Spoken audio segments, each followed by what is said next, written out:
Varicose veins అంటే కాళ్ళ పైన ఉబ్బిపైన నరాలు. సో చాలాసార్లు మనం చూస్తుంటాం కొందరికి బ్లూయిష్గా కానీ లేకుంటే బ్లాక్గా కాళ్ళపైన స్పెషల్లీ ఫేర్ స్కిన్ ఉన్న వాళ్ళకు మన కాళ్ళపైన నరాలు పొంగిపోయి ఉబ్బి కనిపిస్తూ ఉంటాయి. సో వీటిని వారికోజ్ వెయిన్స్ అంటారు. సో ఈ వారికోజ్ వెయిన్స్ అంటే ఏంటంటే చెడిపోయిన రక్తం అంటే డీఆక్సిజనేట్ బ్లడ్, ఇంప్యూర్ బ్లడ్ కాళ్ళ నుంచి మళ్ళీ హార్ట్కు వెళ్ళి ప్యూరిఫికేషన్ తీసుకెళ్లే వెయిన్స్ని నరాలని మనం వెయిన్స్ అంటాం. సో ఈ నరాలు యూజువల్లీ స్ట్రైట్గా ఉండక మెలికలుగా తిరిగిపోయి పొంగిపోయి కనపడన ఆ నరాలకు వారికోజ్ వెయిన్స్ అంటారు. వారికోజ్ అంటేనే మెలికలుగా తిరిగి. సో అవి అబ్నార్మల్గా అక్కడ ఉండిపోయి ఈ చెడిపోయిన రక్తం అందులో ఉండి సరిగా సర్క్యులేషన్ కానప్పుడు చెడిపోయిన రక్తం ప్రవాహం ఆడ కాళ్ళపైన పడి మనకు దాని లక్షణాలు బయట కనపడచ్చు. ఏంటి సార్ మెయిన్ రీజన్స్ ఏంటి అసలు వారికోజ్ వెయిన్స్ రావడానికి? వారికోజ్ వెయిన్స్ రావడానికి there are number of reasons. మన ముఖ్యంగా ఏంటంటే లాంగ్ స్టాండింగ్, మనం ఎక్కువసేపు నిలబడడం ఈ ప్రొఫెషన్స్ ఉన్న వాళ్ళకు. ఎందుకంటే బ్లడ్ ఇప్పుడు నేనేమన్నాను కింది నుంచి పైకి రావాలి. సో కింది నుంచి పైకి రావాలంటే అగైన్స్ ద గ్రావిటీ రావాలి.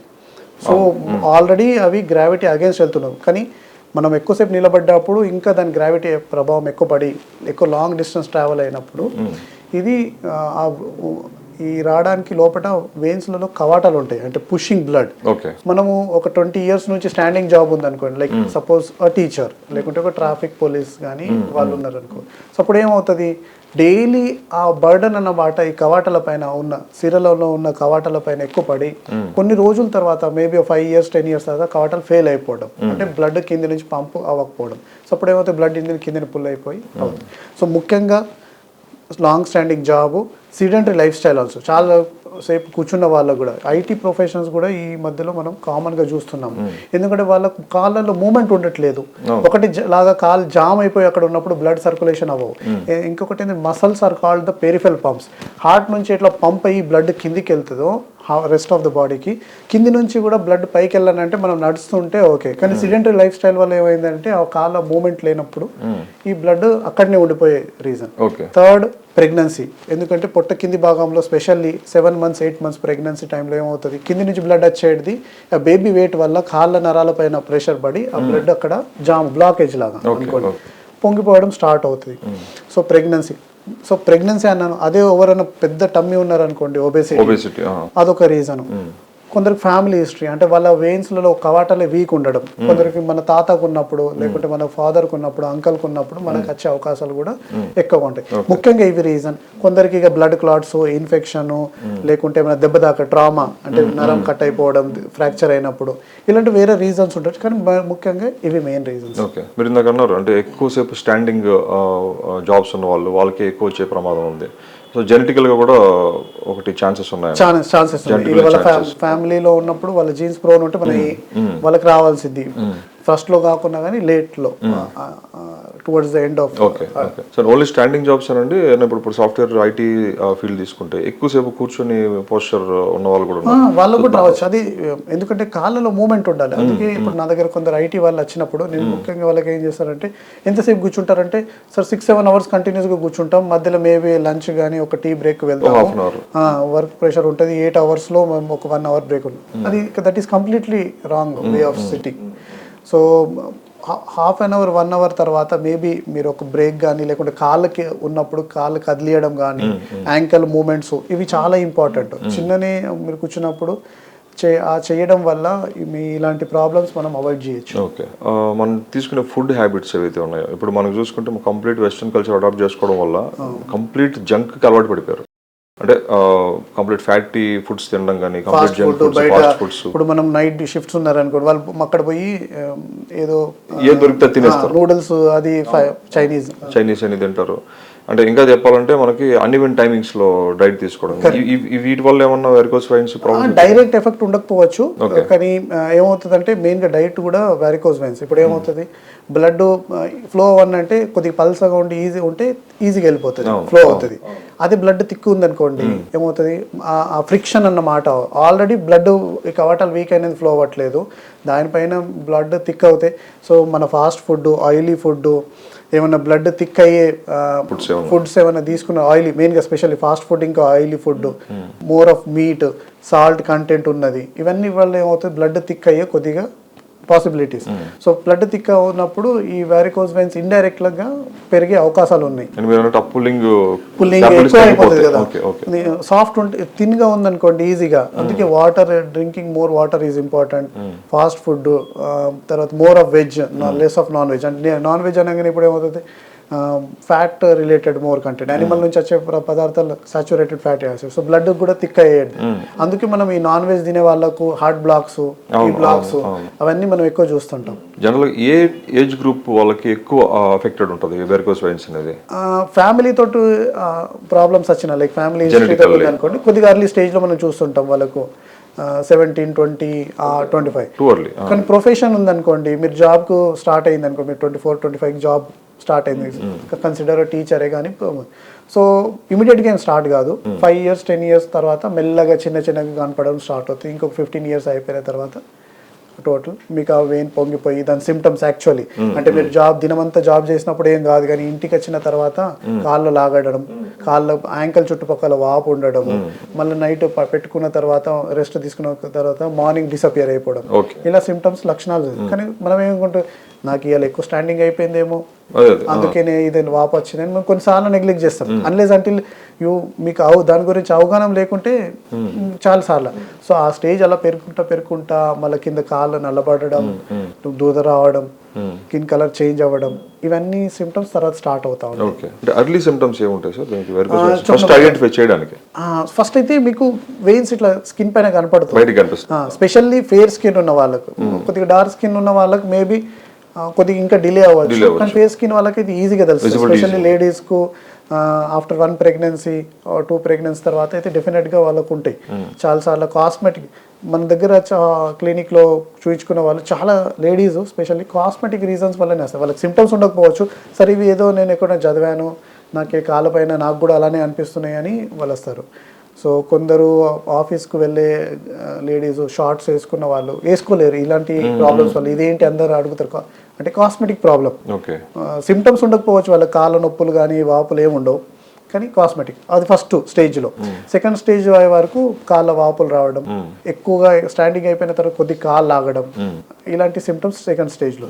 థర్డ్ స్టేజ్లో కలర్ మారడం, వెయిన్స్ కలర్ కాదు, కాళ్ళ కలర్, స్కిన్ కలర్ మారడం, దురదలు ఇవ్వడం, అంటే ఇచ్చింగ్ అవ్వడం, తర్వాత స్వెల్లింగ్ అపియర్ డిసపియర్, అంటే ఈవినింగ్ టైం రావడం, నైట్ పడుకుంటే డిసపియర్. ఫోర్త్ స్టేజ్లో కలర్ మారి మనం గోకి లేకుంటే చిన్న దెబ్బ తాకినా కానీ పుండు పడడం, సేమ్ షుగర్ పేషెంట్లకు అవుతుంది చూడండి, పుండు చిన్న పడి మానకపోవడం అలాంటి. ఎందుకంటే ఇక్కడ సర్క్యులేషన్ ఇంపేర్ కదా, సేమ్ డయాబెటీస్ లో ఇట్లా బ్లడ్ సరిగ్గా చేరుకోదు, ఇక్కడ బ్లడ్ రిటర్న్ అవ్వదు. సో చెడిపోయిన రక్తం అక్కడ ఉంటది కాబట్టి చిన్న దెబ్బ తాకిన పుండు పడి పుండు మానదు. ఎందుకంటే పుండుకు ఆక్సిజన్ కావాలి, సర్క్యులేషన్ అయ్యి న్యూట్రియంట్స్ కావాలి. ఇక్కడ చెడిపోయిన రక్తమే ఆ చుట్టుపక్కల ఉంటది కాబట్టి ఆ వెయిన్స్లలో అది పుండ్లు మానవు. సో వాళ్ళు పట్టీలు కట్టుకుంటా, డ్రెస్సింగ్ చేసుకుంటా, ఏదో ఆయింట్మెంట్ పెట్టుకుంటా తగ్గిపోతుంది. ఎందుకంటే వాళ్ళకి ఇంకా అవగాహన లేదు ఆడ వారికోస్ వెయిన్స్ ఉన్నాయి ప్రాబ్లం అని. సో అది జరుపుకుంటా పెద్ద పుండు అయిపోవడం, ఇన్ఫెక్షన్ అవ్వడం, చీమ్ పోయడం, జ్వరం రావడం, ఇలాంటి సిమ్టమ్స్ ఉంటాయి. కొందరు ఇంకా మరీ పెద్ద పెద్ద పుండ్లతో కూడా మనం చూస్తుంటాం. కట్ చేసే స్టేజ్ అంటే ఇన్ఫెక్షన్ అయ్యి బోన్స్ కు స్ప్రెడ్ అవ్వడం, లేకుంటే చీమ్ గారడం, ఇట్లా కొన్నిసార్లు బ్లడ్ అంటే ఆ పుండు కింద వెయిన్స్ ఉంటాయి కదా, ఇవన్నీ వెయిన్స్ వల్లనే. సో ఆ వెయిన్స్ కు చిన్న దెబ్బ తాకినా కానీ అది పగిలి బ్లీడింగ్ కావడం. మన దగ్గర కొందరు పేషెంట్స్ వచ్చి వాళ్ళ పుండు కూడా ఏం లేదు, చిన్న చిన్న వెయిన్స్ ఇలా ఉన్నాయి, లేడీస్లో చీరే తగిలి లేకుంటే చిన్న ఏమైనా దెబ్బ తాకి వెళ్తుంటే మరీ అంత మనం నోటీస్ కూడా చెయ్యం. అది చిన్న దెబ్బ తాకినా కానీ ఈ వెయిన్స్ చితికిపోయి పగిలి వెయిన్స్ పగలడం చిన్నగా. ఎందుకంటే ఇది వెయిన్స్ కొన్నిసార్లు ఏమవుతుందంటే చిన్న చిన్న వెయిన్స్ పల్పీ అయిపోతుంది, అంటే మన పండు పారిపోయి ముట్టుకుంటే పగులుతాయి అన్నట్టు ఉంటుంది. సో చిన్న చీరే కానీ లేకుంటే చిన్న దెబ్బ తాకినా కానీ మనం దెబ్బ అంటే ఎలా నోటీస్ అయ్యేటట్టు ఏదో పెయిన్ అట్లా ఏమి ఉండదు. చిన్న బ్లీడింగ్ అయ్యి వాళ్ళు నడుస్తుంటే బ్లడ్ అవుతా ఉంటది, వాళ్ళకి పెయిన్ కూడా ఉండదు. ఈ వారికోస్ వెయిన్స్ బ్లీడింగ్ లో పెయిన్ ఉండదు, అది చాలా ముఖ్యంగా. వెనుక ఇప్పుడు బ్లడ్ కారుతుంటే వెనుక వాళ్ళు పక్క వాళ్ళు చూసి అయ్యో మీ బ్లడ్ కారుతుందని చెప్పే వరకు వాళ్ళకి కూడా తెలియదు. సో అన్నోటీస్డ్ పెయిన్లెస్ బ్లీడింగ్ అవుతా ఉంటది. సో ఇలా జరిగిన వాళ్ళు కూడా మన దగ్గరకు వస్తారు, ఎందుకంటే వెయిన్స్ కదా, బ్లడ్ ఉంటుంది అందులో. సో ఈ సిమ్టమ్స్ డేంజరస్, అంటే వాళ్ళకి బ్లీడింగ్ అయ్యి పెయిన్ అవుతుంటే వాళ్ళు మనం ఏదో నొక్కి మనం ఏదో దస్తీ కానీ హ్యాండ్ కర్చీఫ్ అప్పటిదప్పుడు టెంపరీ కానీ పెట్టేసి చేయొచ్చు. కానీ తెలియనప్పుడు అదే రాత్రికి ఏమైనా దెబ్బ మనం కాలు అటు ఇటు కదిలించేటప్పుడు ఒక కాలు ఇంకొక కాలు తగిలి బ్లీడింగ్ అవుతే రాత్రి అంతా బ్లడ్ అవుతుంది. మార్నింగ్ చూసేవారు బెడ్లో అంతా బ్లడ్ అయిపోతుంది. అలాంటి సిచ్యువేషన్స్ కూడా కొందరు పేషెంట్స్ వస్తుంటారు. అలాంటి సిచ్యువేషన్లో డేంజరస్. లేకుంటే నార్మల్గా అయితే వాళ్ళు చూయించుకొని స్కానింగ్ చేయించుకొని మనం దాన్ని ఐడెంటిఫై చేసి ట్రీట్ చేయొచ్చు. ఒకవేళ తెలియకో అవేర్నెస్ లేకో నార్మల్ చిన్న ప్రాబ్లం అనుకోవడమో, లేకపోతే టెంపరీ బాడీ స్ట్రెయిన్ వల్ల, లేకపోతే ఎక్కువసేపు నిలబడుకొని ఈరోజు మనకు పెయిన్ వచ్చిందని అనుకోవడము, ఇట్లా అనుకుని ఆ ప్రాబ్లమ్ని ఇగ్నోర్ చేయడం కానీ నెగ్లెక్ట్ చేయడం కానీ చాలా మంది చేస్తుంటారు. అట్లా చేస్తే దానివల్ల డ్రాస్టిక్ అడ్వర్స్ ఎఫెక్ట్స్ ఎట్లా ఉంటాయి? చెప్పిన ప్రకారంగా ఒక్కటైతే బ్లీడింగ్ ఇలాంటి రిపీటెడ్గా అయ్యే అవకాశాలు ఉంటాయి. ఎందుకంటే వెయిన్స్ అన్నమాట టైం ఎలా వెళ్తుంటుంది, ఆ వెయిన్స్లో వాల్స్ అన్నమాట పండుబారి పగిలే స్టేజ్లో వస్తుంది. సో అదొక బ్లీడింగ్ రిస్క్. అది బ్లడ్ ఎంత వెళ్తుందో మనకు తెలియదు. కొన్నిసార్లు అంత బ్లడ్ డ్రైన్ అయిపోయినప్పుడు కొద్ది వీక్నెస్గా వాళ్ళకి ఫీల్ కళ్ళ ముంగట చీకటి రావడం, బీపీ లో అవ్వడం ఇలాంటివి ఉంటాయి బ్లీడింగ్లో. ఇంకొకటి పుండు బారినప్పుడు ఇన్ఫెక్షన్, పుండుకి పడి ఇన్ఫెక్షన్ అయిందనుకో చీమ్ పోయడము, సెప్టిక్ అవ్వడము, మళ్ళా కాలంతా రెడ్ అయిపోయి సెల్యులైటిస్ మనం ఇన్ఫెక్షన్ అవ్వడం, ఐవి యాంటీబయాటిక్స్ హాస్పిటల్ అడ్మిట్ చేసి అలాంటివి చేసే అవసరం ఉంటుంది. కొన్నిసార్లు చిన్న హోల్ డీప్గా వెళ్ళింది అనుకోండి, బోన్కు స్ప్రెడ్ అవ్వడం ఇన్ఫెక్షన్, మళ్ళీ బోన్ ఇన్ఫెక్షన్స్కు మనం వీక్ అయిపోవడం, ఫ్రాక్చర్ పడడం ఇలాంటివి ఉంటాయి. దాని సెల్యులైటిస్, స్కిన్కి రెడ్నెస్కు సెల్యులైటిస్ అంటే ఆస్టియోమైలైటిస్ బోన్కి స్ప్రెడ్ అవుతాయి. సో ఇలాంటి కాంప్లికేషన్స్ కొందరికి ఇలానే ఉండి బ్లడ్ క్లాట్స్ ఫామ్ అవుతాయి, డీవీటీ అంటాం మనం. సో వెయిన్స్ కదా, బ్లడ్ ఆగిపోయిన ఉన్నది, ఏ బ్లడ్ అయినా పారుతూ ఉంటే తిన్నుగా ఉంటుంది, అది ఆగిపోయిన బ్లడ్ గడ్డలు కట్టడం స్టార్ట్ అవుతుంది, క్లాట్స్. సో క్లాట్స్ ఫామ్ అవ్వడం ఇలా కాంప్లికేషన్స్ అయ్యే రిస్క్ ఉన్నాయి. ఈ అన్ని పేషెంట్స్ కూడా మన దగ్గరకు వస్తారు. వాళ్ళకి ప్రాబ్లం లేకున్నా కానీ కాస్మెటిక్ సార్ నేను చదివాను అవగాహన ఉన్న వాళ్ళు కూడా వస్తారు. పుండుబడి కాళ్ళు చెడిపోయిన వాళ్ళు లేకుంటే క్లాట్స్లతో కూడా వచ్చిన వాళ్ళు కూడా ఉంటారు. డిఫరెంట్ పేషెంట్స్ అంటే వాళ్ళకి అవగాహన లేకపోవచ్చు, లేకుంటే వాళ్ళకు దీని గురించి చదవకపోవచ్చు. ఇప్పుడు వెరికోస్ వెయిన్స్ కి ఉన్న ట్రీట్మెంట్ మెథడ్స్ ఎలా ఉన్నాయి సార్? అంటే ఇప్పుడున్న అడ్వాన్స్డ్ దీంట్లో అంటే చాలా సర్జరీస్ కానీ అవి కూడా ఆప్ట్ చేసుకుంటారు చాలా మంది. సో అంటే సర్జరీస్ చేస్తే ఏంటి ఏ స్టేజ్లో చేస్తాం? ఒకవేళ సర్జరీస్ చేసే స్టేజ్ దాటిపోతే దానికి ఉన్న అడ్వాన్స్డ్ పెయిన్లెస్ ట్రీట్మెంట్స్ ఉన్నాయి? డిపెండ్ నేను చెప్పిన ప్రకారంగా డిఫరెంట్ స్టేజ్ 1 ఉంది, కాస్మెటిక్గా ఉందంటే వాళ్ళకి సర్జరీ ఎలాంటి అవసరం ఏమి ఉండదు. ఓన్లీ ఏంటంటే వాళ్ళు 6 monthsకు ఎవ్రీ మంత్ 1 yearకు స్కానింగ్ చేసి పెరుగుతున్నాయా లేవా, లేకుంటే ఏమైనా సిమ్టమ్స్ స్టార్ట్ అవుతున్నాయా అది చూసుకోవడం చాలా ఇంపార్టెంట్. అదే అర్లీ స్టేజ్ సిమ్టమాటిక్ ఉందనుకోండి, లైక్ దురదలు ఇవ్వడము, కాలు కొద్దిగా మచ్చల్లాగా లేకుంటే కలర్ మారడం, కొద్దిగా బ్లాక్ అవుతుందా, లేకుంటే వాపు రావడం, ఇలాంటి సిమ్టమ్స్ ఉన్నప్పుడు ఆ స్టేజ్లో వాళ్ళు depending upon severity varicose scanning చేసుకొని మనం దాన్ని ఐడెంటిఫై చేసి ఆ స్టేజ్లో మనం లేజర్ చేయొచ్చు. పెద్దగా అయింది అనుకోండి డెఫినెట్గా వాళ్ళకైతే అవసరం పడుతుంది. ఎందుకంటే without curing the varicose veins ఆ పుండు మానడం కానీ, ఇన్ఫెక్షన్ పోవడం కానీ, లేకుంటే ఆ క్లాట్స్ ఫామ్ ఇవన్నీ పోవు. ఎందుకంటే root cause is varicose veins. పుండు రూట్ కాజ్ కాదు. మనం పైనుంచి జస్ట్ ఆయింట్మెంట్ పెడితే లోపల దాని కాజు వారికోస్ వెయిన్స్ అలా ఉంటే మానదు. చాలాసార్లు పేషెంట్లకు సార్ పుండు మాన్నాక చేయించుకుంటా అంటారు, కానీ ఆ వారికోస్ వెయిన్స్ వల్ల వచ్చిన పుండు కాబట్టి వారికోస్ వెయిన్స్ మీరు క్యూర్ చేసుకోక పుండు మానదు. కొన్నిసార్లు ఇన్ఫెక్షన్ వాళ్ళు వస్తారు. సో ఇన్ఫెక్షన్కి అయితే డెఫినెట్గా మనం ఫస్ట్ యాంటీబయాటిక్ ఇచ్చి కవర్ చేసి 3-5 days తర్వాత యాంటీబయాటిక్ కవర్ తర్వాత చేసే అవసరం పడుతుంది. యాంటీబయాటిక్ ఇస్తే పుండు మానిపోయినాక లేకుంటే చేయించుకుంటా అంటే పుండే మానదు. మనం జస్ట్ యాంటీబయాటిక్ కవర్ ఎందుకు ఇస్తున్నామంటే ఆ ఇన్ఫెక్షన్ బాడీలో స్ప్రెడ్ అవ్వకుండా కంట్రోల్ అక్కడి వరకు ఉండాలి అని మనం ఇస్తున్నాం. యాంటీబయాటిక్ కవరేజ్తో పాటు మనం ఇచ్చేసి వాళ్ళకు 3-5 days తర్వాత మనం చేయడం వాళ్ళకు ఇంపార్టెంట్. సో ఇందులో సర్జరీ అన్నమాట ఆల్మోస్ట్ మీరు ఎటు వెళ్ళినా కానీ it's an outdated treatment, specially varicose veins గురించి. ఎందుకంటే ఇప్పుడు పై నుంచి తొడ నుంచి కింది వరకు వారికోస్ వెయిన్స్ ఉన్నప్పుడు మనం కోర్స్ లాగేస్తే భయంకరంగా పెయిన్ఫుల్ ఉంటుంది. తర్వాత స్టిచ్చెస్ అన్నీ పేషెంట్ రికవర్ అవ్వడానికే 2 weeks 4 weeks వరకు టైం పడుతుంది. సో హోమ్ రెస్టే ఉంటుంది. తర్వాత హాస్పిటల్ స్టే 3-5 days వరకు ఉంటుంది. డైలీ డ్రెస్సింగ్ పెద్ద అంటే దట్స్ వై మనం ఈ కాలంలో మ్యాక్సిమం మెరిటల్ లేజర్ ట్రీట్మెంట్ అన్న మాటనే పదం వినపడుతుంది. Surgery almost outdated. లేజర్లో ఏంటంటే చిన్న సేమ్ మనం ఎట్లా యాంజియోగ్రఫీ చేస్తున్నామో హార్ట్కు అలానే కాలు నరం నుంచి కింది నుంచి మనం పైకి వెయిన్స్ లోపలనే క్లోజ్ చేసి వచ్చేస్తాం. So as good as surgery, recurrence ఉండదు. సేమ్ మనం అల్ట్రాసౌండ్లో ఎలా డయాగ్నోసిస్ చేసేటప్పుడు స్కానింగ్ చేసి దీన్ని ఐడెంటిఫై చేస్తాము ఆ విధంలో చేస్తాం కాబట్టి అందుకే అన్ని వెయిన్స్ కూడా కవర్ అవుతాయి. అదే సర్జరీ అంటే మన కళ్ళతో చూసుకొని చేయాలి, మనకు బయట కనపడేవి మనం మార్క్ చేసి క్లోజ్ చేస్తాం. సో కొన్ని ఏమైనా డీప్గా ఉన్నాయనుకో అవి కూడా మిస్ అయ్యాయి. సో సర్జరీలో రికరెన్స్ మళ్ళీ వచ్చే, ఒకవేళ మీరు చేయించుకున్నా కానీ మళ్ళీ వచ్చే అవకాశాలు ఎక్కువ ఉన్నాయి. 70% chances of success, 30% failure rate ఉంది సర్జరీస్లో. అదే లేజర్లో చూస్తే 90% సక్సెస్ రేట్ ఉంది, 5 to 10% ఇక్కడ కూడా రికరెన్స్ రావచ్చు. ఎందుకంటే వెయిన్స్ కదా, మన బాడీలో ఒక వెయిన్ క్లోజ్ అయినా కానీ ఇంకొక vein body has a tendency to regenerate.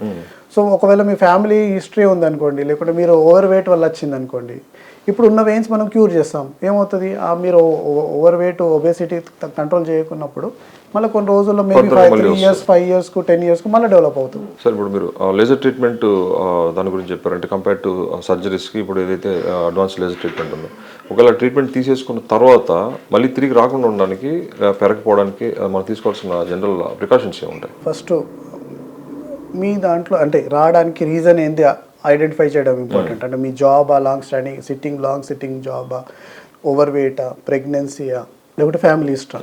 So first మనం ఆ రూట్ కాజ్ ఐడెంటిఫై చేయడం. ఓకే, సపోజ్ మీ లాంగ్ స్టాండింగ్ ఉందండి. సో ఇప్పుడు మీకు తెలుసు దీనివల్ల ఇది వచ్చిందంటే కొద్దిగా మధ్యలో కూర్చోవడము, మళ్ళీ ఆ జాబ్లో like if you're suppose teacher అనుకోండి, చెప్పుతూ అంటే ఒక 10 minutes 15 minutes మళ్ళీ కూర్చొని చెప్పడం కానీ లెక్చర్ కంటిన్యూ చేయడం, లేక మధ్యలో నిలబడడం, అలా చేయడం చాలా important. Change in the life style మీరు చేయాల్సింది. ప్రెగ్నెన్సీ వచ్చింది అనుకోండి, ప్రెగ్నెన్సీ మళ్ళీ ఇంకా సెకండ్ ప్రెగ్నెన్సీ పెరిగే అవకాశాలు ఉంటాయి. So if you're already having 2-3 kids don't consider for more అన్నట్టు. లేకుంటే ఒకవేళ ఉన్నా కానీ ఆ టైంలో కొద్దిగా ప్రికాషన్ స్టాకింగ్స్ వాడడం. థర్డ్ ఏంటంటే రెగ్యులర్గా స్టాకింగ్స్, ఓకే ఎందుకంటే చేయించుకున్నారు, మీ జాబ్ అలానే ఉంది, ఇప్పుడు మనం జాబ్ అయితే మానేయలేము. సో జాబ్కి వెళ్ళినప్పుడు స్టాకింగ్స్ వాడడం యాజ్ ఎ ప్రివెంటివ్గా, మళ్ళీ రాకుండా. క్యూరేటివ్ అయితే అయింది, చాలా పేషెంట్ ఏంటంటే ఇంకెన్ని రోజులు వాడాలి, కానీ మీ జాబ్ అలా ఉంది కాబట్టి ఫ్యూచర్లో మీకు వచ్చే అవకాశాలు ఉన్నాయి కాబట్టి వచ్చిన తర్వాత మనం యూజువల్లీ అందరికీ తెలుసు prevention is better than cure అని.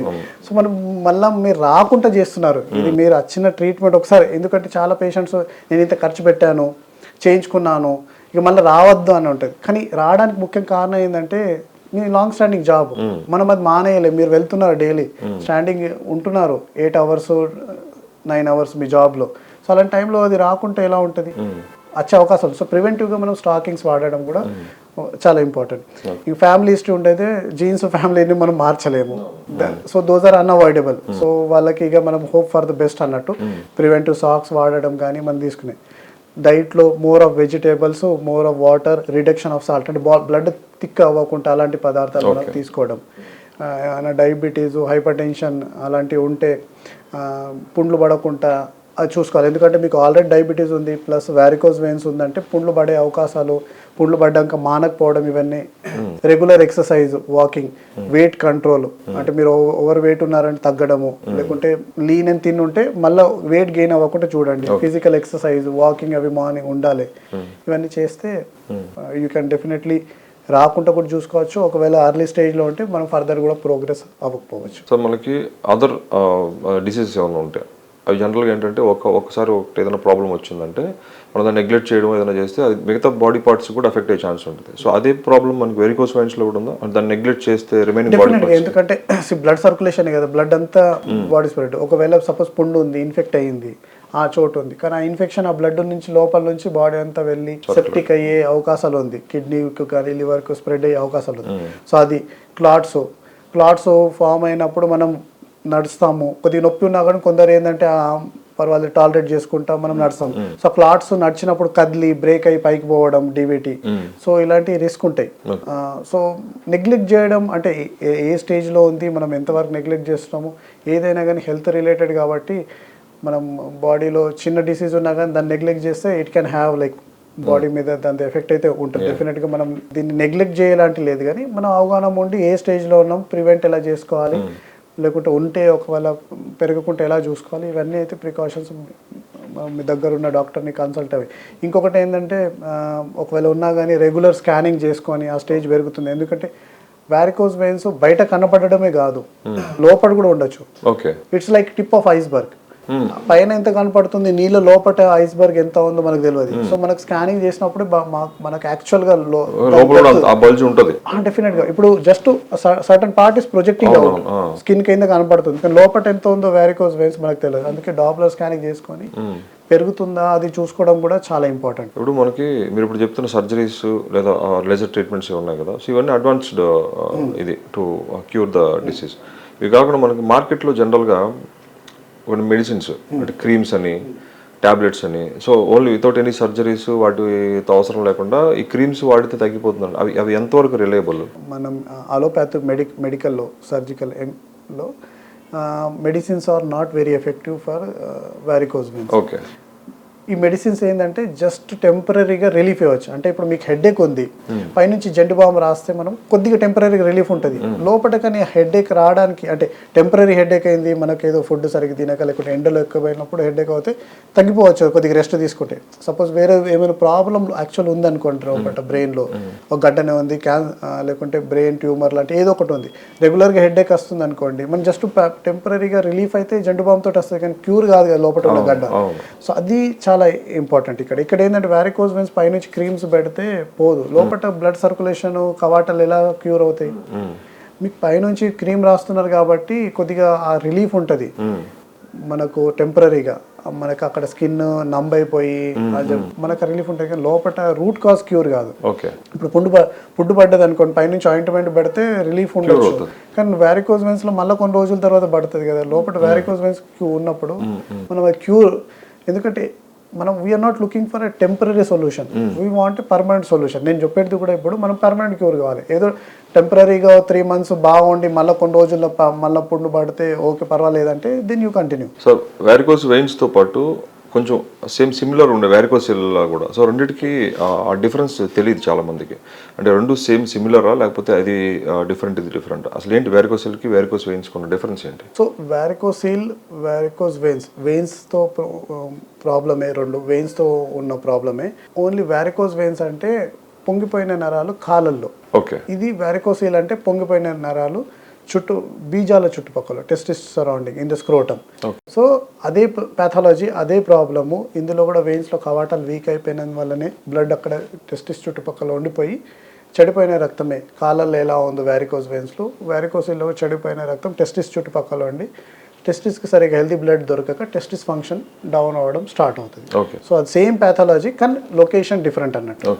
సో కొందరికి వారికోసిల్ ఉన్న వాళ్ళకు వారికోస్ వెయిన్స్ కూడా ఉండొచ్చు, వారికోస్ వెయిన్స్ వాళ్ళకు ఉన్న వాళ్ళకు వారికోసిల్ కూడా ఉండే అవకాశాలు ఉన్నాయి. ఎందుకంటే కొన్నిసార్లు మనం గమనించము, maybe because private part related males related మనకి కొద్దిగా షై ఫీల్ అదే స్టేజ్లో ఐడెంటిఫై కాకపోవచ్చు. ఇంకొకటి ఏంటంటే వారికోసిల్ కొద్దిగా యంగ్ ఏజ్లో వస్తుంది, లైక్ 15 to 25. ఓకే. సో వాళ్ళు ఎవరికి చెప్పుకోవాలి, ఆ ఏజ్లో వాళ్ళు మ్యాచ్యూర్ కూడా అంతా ఉండదు.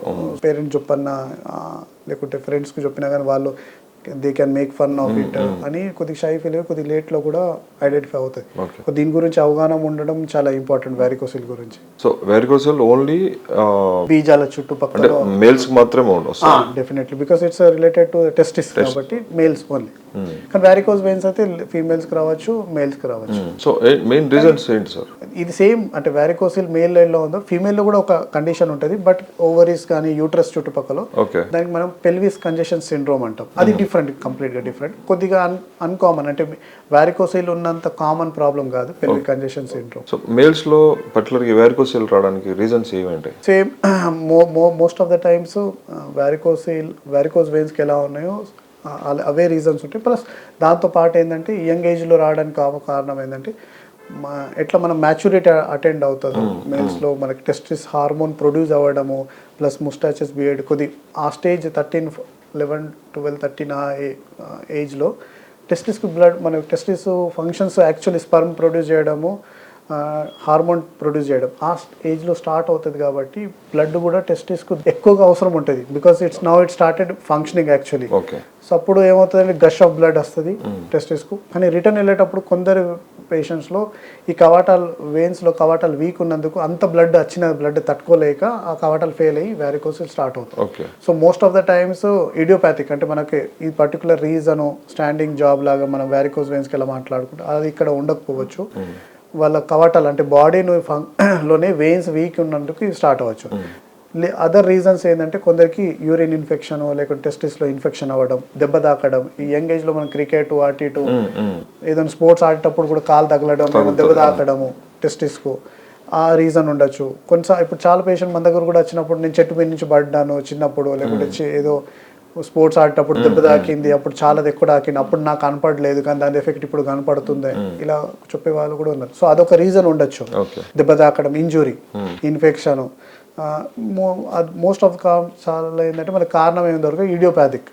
వాళ్ళ బాడీ లో ఆ కవాటాలు వీక్ ఉండడం వల్ల ఇది రావడం. వెరికోస్ వెయిన్స్ లో పెయిన్ఫుల్ ఉండదు మోస్ట్ ఆఫ్ ద టైమ్స్ అని అన్నారు మీరు.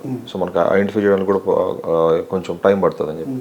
సో ఇక్కడ మీకు వెరికోస్ లో కూడా ఈ పెయిన్ఫుల్ సిమ్టమ్స్ ఏం కనపడవండి? అదే సేమ్ అర్లీ స్టేజ్లో దీంట్లో కూడా స్టేజెస్ ఉంటాయి. లైక్ స్టేజ్ 1, స్టేజ్ 2 అలా మనము రేడియాలజికల్ 5 స్టేజెస్ వరకు చూస్తాము. క్లినికల్గా అంటే ముట్టుకొని డాక్టర్ ఎగ్జామిన్ చేసి 3 స్టేజెస్ ఉంటాయి. సో స్టేజ్ 1, స్టేజ్ 2లో చాలాసార్లు పెయిన్ ఏమి ఉండకపోవచ్చు. కొద్దిగా టువర్డ్స్ రేడియాలజికల్ 4, 5 ఉన్నప్పుడు యూజువల్లీ కామన్ పెయిన్ కూడా చాలా టిపికల్గా ఉంటుంది. ఇప్పుడు మనకు దెబ్బ తాకిన పెయిన్ లేకుంటే ఫ్రాక్చర్ అయిన పెయిన్ భయంకరంగా ఉంటుంది కదా. వారికోసిల్ అలా పెయిన్ ఉండదు. ఏదో కొద్దిగా మనకు ఎప్పుడన్నా సరిగా మోషన్స్ అవ్వనప్పుడు ఒక 1 days మనకు మోషన్ అవ్వప్పుడు ఎట్లా కడుపులో లైట్గా ఏదో డిస్కంఫర్ట్గా ఉండి అనిపిస్తుంది కదా, సేమ్ అలా అన్ఈజీనెస్ అంటాం. పెయిన్ కూడా అనకపోవచ్చు, ఏదో అన్ఈజీనెస్గా కొద్దిగా రిలాక్స్ అవుతే బాగా అనిపిస్తుంది, అలాంటి పెయిన్ ఉంటుంది. డల్ లైట్ ఎక్కింగ్, కొన్నిసార్లు 5 minutes 10 minutes ఉంటే అటు కొద్దిగా రెస్ట్ తీసుకొని ఆటోమేటిక్గా సబ్సైడ్ అయిపోతుంది అలాంటి పెయిన్. వాళ్ళు ముట్టుకొని ఎగ్జామ్స్ రాన్ చేసేటప్పుడు కానీ మనం ముట్టుకొని చూసినప్పుడు ఏదో కంపేర్ టు ఒకవేళ సపోజ్ లెఫ్ట్ సైడ్ వారికోసిల్ ఉందనుకోండి, రైట్ సైడ్ ఏం ఫీల్ అవ్వదు, లెఫ్ట్ సైడ్ ఆ నరాలు ఫీల్ అవ్వడము, లేకుంటే ఏదో ముట్టుకుంటే పొంగిపోయిన నరాల్లాగా తగలడము. ఇంకా ఎక్కువగా stage like 3rd, 4th, 5th stage అనుకోండి, మనకు బయట కూడా కళ్ళతో కూడా కనపడుతుంది.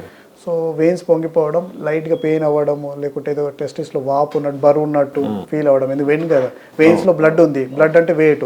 సో ఆ సైడ్ ఏ సైడ్ వారికోసిల్ ఆ సైడ్ టెస్టిస్ కిందికి జారడం, లూజ్ ఉండడం, ఇంకొక సైడ్ పైకి నార్మల్గా ఉండడం, ఇలా డిఫరెన్స్ వాళ్ళకి తెలుస్తూ ఉంటుంది పేషెంట్స్. సో ట్రీట్మెంట్కి వచ్చేసరికి ఇప్పుడు వారికోస్ వెయిన్స్కి ఏదైతే మనకి advance laser treatment, painless treatment అని చెప్పి అన్నారు, సర్జరీ లేకుండా. సో ఈ దీంట్లో కూడా మనకి వెరికోసిల్ లో కూడా same similar treatment. So same olden డేస్లో ఇప్పుడు కూడా సర్జరీ చేస్తున్నారు, like open surgery, laparoscopic plus micro surgery అంటారు. కానీ మన దగ్గర ఇంటర్వెన్షన్ రేడియాలజీలో నాన్ సర్జికల్గా మనం ఎంబోలైజేషన్ సేమ్ నరం నుంచి బ్లడ్ వెసల్సే. సో మనం అక్కడనే బ్లడ్ వెసల్స్ లోపల పోయి వీళ్ళు సర్జరీలో ఇట్లా కట్ చేసి అవి నరాన్ని ఐడెంటిఫై చేసి కుట్లేస్తారు. మనం లోపల నుంచి దానికి కాయిల్ వేసి లేకుంటే గ్లూ వేసి మనం లోపల నుంచి సీల్ చేస్తాం. సో సీలింగ్ అయితే కామనే ఉంటుంది, కానీ ఇది మనము చేసేది లోపల నుంచి వెళ్తున్నాం, పిన్ హోల్ నుంచి ట్యూబ్ నుంచి వెళ్తున్నాం కాబట్టి కట్టింగ్ ఏమి ఉండదు. బయట ప్రైవేట్ పార్ట్స్ చాలాసార్లు ఏంటంటే ప్రైవేట్ పార్ట్లో కట్టింగ్ కానీ కొద్దిగా ఏమన్నా ఇన్ఫెక్షన్, ఇప్పుడు కుట్లు పడితే ఇన్ఫెక్షన్, స్వెట్టింగ్ లోపటే ఏడ గ్రాయిన్ ఏరియా కదా, ఇన్ఫెక్షన్ అయ్యే కొద్దిగా రిస్క్ ఉంటుంది కాబట్టి కొందరు భయపడతారు.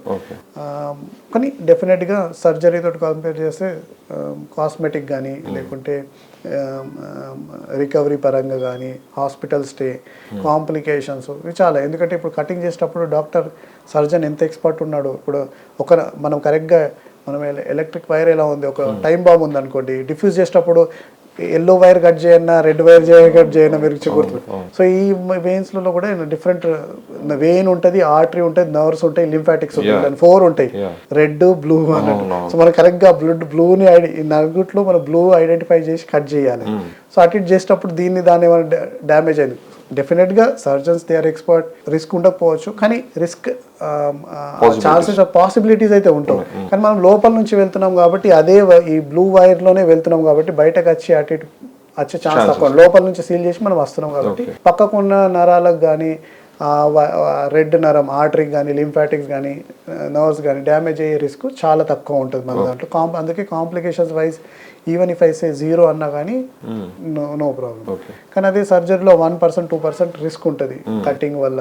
రేపు ఏమన్నా మళ్ళీ వేరే నొప్పి రావడము ఈ సర్జరీ వల్ల, ఆ నొప్పి తగ్గి వేరే నొప్పి రావడం, లేకుంటే బీజాల్లో వాటర్ నిండడము, లింఫాటిక్స్ డ్యామేజ్ అయినందుకు, హైడ్రోసిల్ అంటాం, వరబీజం అంటాం కదా, అలా ఇలాంటి కొన్ని కాంప్లికేషన్ సర్జరీలో జరగచ్చు 1 to 2%. అది కూడా మన ఎంబలైజేషన్లో తక్కువ ఉంటుంది. ట్రీట్మెంట్ అయిపోయిన తర్వాత అంటే ఎన్ని రోజులు పడుతుంది సార్ మనకి కొంచెం రికవర్ అవ్వడానికి? అంటే సర్జరీ కానీ ఎంబలైజేషన్ అయితే 15 minutes to 30 minutes లో ట్రీట్మెంట్ అయిపోతుంది. 3-4 hours నేను ఇంటికి పంపించేస్తాను.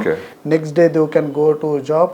ఎలాంటి యాక్టివిటీ కానీ రెస్ట్రిక్షన్స్ ఉండదు. ఒకవేళ దే ఆర్ ఆల్రెడీ మ్యారీడ్ అంటే సెక్స్లో కూడా 1 or 2 days తర్వాత పాల్గొనవచ్చు. ఎలాంటి ఇబ్బంది ఉండదు. సర్జరీ అంటే కుట్లు ఉంటాయి, కుట్లు మానే వరకు 7 to 10 days యూజువల్గా ఏ స్టిచెస్కైనా పడతావు. బాడీలో హీలింగ్ ప్రాసెస్ నార్మల్ కాబట్టి మళ్ళీ 7 to 10 days వరకు బ్యాండేజ్ డ్రెస్సింగ్ కొద్దిగా చేస్తూ ఉండాలి. దాని తర్వాత కూడా కొద్దిగా పెయిన్ ఉండొచ్చు. ఆ ముట్టిన కుట్లు మాడినా కానీ లోపల పచ్చిగా ఉన్నా కానీ ఉండొచ్చు. సర్జరీతో కంపేర్ చేస్తే దీంట్లో మీరు సెకండ్ డేకి వర్క్ వెళ్ళిపోవచ్చు. స్టిచెస్ ఏమి ఉండదు కాబట్టి స్టిచెస్ తీసేటి కానీ డ్రెస్సింగ్ అలాంటివి ఏమి ఉండవు ఇక్కడ. ఇప్పుడు మీరు నాకు అన్నట్టు ఈ వెరికోసెల్ ఏదైతే ప్రాబ్లం ఉందో ఆ ప్రాబ్లం అంటే ఒకవేళ మ్యారీడ్ అయితే మ్యారీడ్ అయితే కన్సీవింగ్ అంటే పిల్లలు పుట్టడానికి దీనికి ఏమన్నా రిలేషన్ ఉందా? అంటే డెఫినెట్గా మనకు టెస్టిస్ ఫంక్షన్ ఏంటి అది అర్థం చేసుకోవడం చాలా ఇంపార్టెంట్. టెస్టిస్ 2 ఫంక్షన్ ఉంటాయి. ఒకటి మేల్ సెక్స్ హార్మోన్ ప్రొడ్యూస్ చేయడం అంటే మనకు బియర్డ్ ముస్టాచెస్ టెస్టోస్టెరాన్ మెయిన్గా. సో ఫీలింగ్స్ రావడము, ఇరెక్షను, ఇది టెస్టోస్టెరాన్ కరెక్ట్గా మెయింటైన్ ఉండే బ్యాలెన్స్ మెయింటైన్ ఉంటేనే ఇరెక్షన్ కానీ అవన్నీ వస్తాయి. ఇంకోటి స్పర్మ్స్ అంటే మనకు ఫాదర్ అవ్వడం ఛాన్సెస్. స్పర్మ్ కూడా టెస్టిస్ నుంచే ప్రొడక్షన్ అవుతాయి, రిలీజ్ అవుతాయి అక్కడ నుంచి. సో ఈ 2 ఫంక్షన్స్ అఫెక్ట్ అయ్యే ఛాన్స్ ఉంది. ఎందుకంటే బ్లడ్ సర్క్యులేషన్ సరిగా అవ్వట్లేదు. ఇంప్యూర్ బ్లడ్ అక్కడనే ఉండిపోతుంది. ఇంప్యూర్ బ్లడ్లో కార్బన్ డైఆక్సైడ్ ఉంటాయి, ప్లస్ కొన్ని వేస్ట్ ప్రొడక్ట్స్, టాక్సిన్స్, కెమికల్స్ అవన్నీ ఫ్లష్ అవుట్ అవ్వాలి కిడ్నీ నుంచి బయటకి అక్కడ నుంచి. కానీ వ్యారికోసీల్ వల్ల బ్లడ్ అక్కడనే ఉంటుంది, బ్లడ్ సర్క్యులేషన్ అవ్వట్లేదు. సో ఆ టాక్సిన్స్ ప్రభావం టెస్టిస్ పైన పడి టెస్టిస్ సరిగా న్యూట్రియంట్స్ దొరకక ఏమవుతుంది, టెస్టిస్ చెట్టు లాగానే సరిగా నీళ్ళు పోయినప్పుడు ఎండిపోవడం స్టార్ట్ అవుతాయి. సో టెస్టిస్ కూడా ష్రింక్ అవ్వడం స్టార్ట్ అవుతుంది. సో టెస్టిస్ ష్రింక్ అవుతాయి, టెస్టిస్ ఫంక్షన్స్ కూడా డౌన్ అవ్వడం స్టార్ట్ అవుతుంది. సో ఇలాంటి పేషెంట్స్కు పిల్లలు పుట్టకపోవడము, స్పర్మ్ క్వాలిటీ అఫెక్ట్ అవ్వడం, స్పర్మ్ క్వాంటిటీ అఫెక్ట్ అవ్వడము, స్పర్మ్ కదిలిక అంటే మూమెంట్ తగ్గిపోవడము, స్లగ్గిష్ అయిపోవడం, ఎందుకంటే యాక్టివ్గా ఉండవు. సరౌండింగ్ టెంపరేచర్ పెరిగిపోతుంది. బ్లడ్ సర్క్యులేషన్ అవుతుంటే బ్లడ్ ఫ్లష్ ఫ్లో అవుతుంటే టెంపరేచర్ మెయింటైన్ అవుతుంది. కానీ ఇప్పుడు వేడి అవుతుంది అక్కడ. సో ఈ వేడి వల్ల స్పర్మ్ చనిపోవడం స్టార్ట్ అవుతుంది. ఒకవేళ ప్రొడ్యూస్ అయినా కానీ బయటకు రిలీజ్ అయ్యే వరకు డెడ్ అయిపోతాయి sperms. So quality of sperms effect అవుతాయి, క్వాంటిటీ ఆఫ్ స్పర్మ్స్ ఎఫెక్ట్ అవుతాయి. ప్లస్ టెస్టోస్టెరాన్ లెవెల్స్ డౌన్ అయినందుకు ఫీలింగ్స్ రాకపోవడం, ఇరెక్షన్ రాకపోవడం, లేకుంటే వీర్యం త్వరగా టైమింగ్ తగ్గిపోవడం, డిశ్చార్జ్ అయిపోవడం, లేకుంటే ఆ ఇరెక్షన్ వచ్చినా కానీ ఆ హార్డ్నెస్ మెయింటైన్ అవ్వకపోవడం. ఇలాంటి డిఫరెంట్ పేషెంట్ డిఫరెంట్ అంటే అందరికి ఒక తీరుగానే కాక కొందరు పేషెంట్ ఒక తీరుగా సిమ్టమ్స్ ఎక్స్పీరియన్స్ చేస్తారు, కొందరు పేషెంట్స్ డిఫెక్ట్. కొందరు స్పర్మ్ క్వాలిటీ బాగానే ఉంటుంది కానీ క్వాంటిటీ తగ్గిపోతూ ఉంటుంది, క్వాంటిటీ బాగుంటుంది క్వాలిటీ తగ్గిపోతూ ఉంటుంది, కదిలిక ఉండదు, కౌంట్ అది బాగానే ఉంటుంది కానీ ప్రెగ్నెన్సీ అవ్వవు. ఇలాంటి ప్రాబ్లమ్స్ డెఫినెట్గా వస్తుంటాయి. ఒకవేళ ఈ ప్రాబ్లం ఉన్న వాళ్ళు కన్సీవ్ అయ్యి ఒకవేళ డెలివరీ అయిన తర్వాత సో ఆ ఎఫెక్ట్ బేబీ గ్రోత్ మీద కానీ వాటి మీద వాళ్ళ క్వాలిటీ ఆఫ్ లైఫ్ మీద ఏమన్నా పడే ఛాన్స్ ఉందా? బేబీ గ్రోత్ ఇప్పుడు స్పర్మ్ డిఫెక్టివ్ స్పర్మ్ ఉంది, ప్రెగ్నెన్సీ అయింది అనుకోండి, ఆ ప్రెగ్నెన్సీలోనే అప్పుడే ఫస్టే మనకు తెలిసిపోతుంది. ప్రెగ్నెన్సీ మనం ఒకసారి ప్రెగ్నెన్సీ అయినాక స్కానింగ్ చేస్తూ ఉంటాం కదా బేబీ గ్రోత్ ఎలా ఉంది, అప్పుడే తెలుస్తుంది. సో ఫస్ట్ ఛాన్స్ ఏంటి, డిఫెక్టివ్ స్పర్మ్స్ ఉంటే ప్రెగ్నెన్సీ అవ్వడానికి చాలా ఇబ్బంది అవుతుంది చాలా పేషెంట్స్కు. వైఫ్ సైడ్ అయితే బాగుంటుంది, మరి హస్బెండ్ సైడ్ ప్రాబ్లం ఉంది అంటే యూజువల్లీ మన కల్చర్ ఎలా ఉందంటే first blame the lady side. So నీకు అన్నీ ఉన్నాయి బాగున్నాయా చెక్ చేసుకో అంటారు. తను బాగుంది అనుకుని అప్పుడే మనము మేల్ సైడ్ వస్తాం, మన కల్చర్ అలా ఉంది. సో అప్పుడు వచ్చినప్పుడు ఎందుకంటే ఇలా పేషెంట్కి కొందరుసార్లు సిమ్టమ్స్ ఉండవు అన్నావు కదా, సో ఆబ్వియస్గా డాక్టర్ అడ్వైజ్ చేస్తారు కాబట్టి చేయించుకోవాల్సింది. అప్పుడు ఇలాంటి ప్రాబ్లమ్స్ కూడా బయటపడతాయి. అంటే రివర్స్ రావడం అంటే పిల్లలు పుట్టట్లేదు కాబట్టి వ్యారికోసిల్ ఐడెంటిఫై అవుతుంది అన్నట్టు.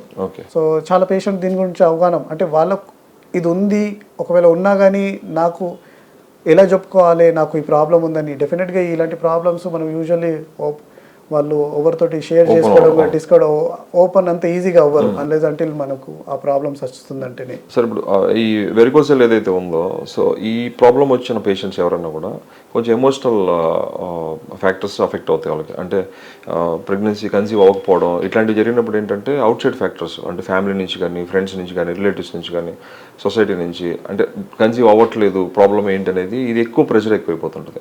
సో అది చాలా ఎక్స్ట్రీమ్ కూడా వెళ్ళిపోయే ఛాన్సెస్ ఉన్నాయి. సో అంత దూరం వెళ్లకుండా ముందుగానే దాన్ని ఐడెంటిఫై చేసి దాన్ని సాల్వ్ చేసుకోవడానికి ఏమన్నా పాసిబిలిటీస్? డెఫినెట్గా ఇది ఇప్పుడు మన దగ్గర వచ్చిన పేషెంట్స్ బోత్ సైడ్స్ ఒకటి ఏంటంటే పిల్లలు పుట్టక వాళ్ళన్నీ ఫస్ట్ వైఫ్ టెస్టింగ్ చేసి తర్వాత హస్బెండ్ టెస్టింగ్ చేసి అందులో స్పామ్స్ తగ్గిన తర్వాత అక్కడ ఆ డాక్టర్ సజెస్ట్ చేసి స్కానింగ్లో మళ్ళీ బయట వ్యారికోసిల్ బయటపడ్డ వాళ్ళు, పిల్లలు ఆల్రెడీ మ్యారీడ్ ఉండి కిడ్స్ ఉన్న వాళ్ళు, మ్యారీడ్ లైఫ్లో తర్వాత సెక్స్ స్టామినా కానీ లేకుంటే సెక్షువల్ ముందడంత ఫీలింగ్ ఉండట్లేదు సార్, ముందడంట ఎరెక్షన్ రావట్లేదు, లేకుంటే ఫస్ట్ టైం అవుతుంది కానీ సెకండ్ టైం ముందు చేసేవాడిని బాగానే కానీ ఇప్పుడు చేయలేక పోతున్నాను.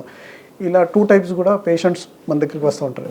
మీరు అడిగిన ప్రకారంగా ఇమోషన్స్ బాగా అఫెక్ట్ అవుతాయి. ఇప్పుడు సెక్షువల్ లైఫ్ ఇన్ని రోజుల వరకు బాగుంది, సడన్ గా డౌన్ అయినా కానీ ఆ కాన్ఫిడెన్స్ అన్నమాట ఆ పర్సన్ ది లాస్ అయిపోతుంది.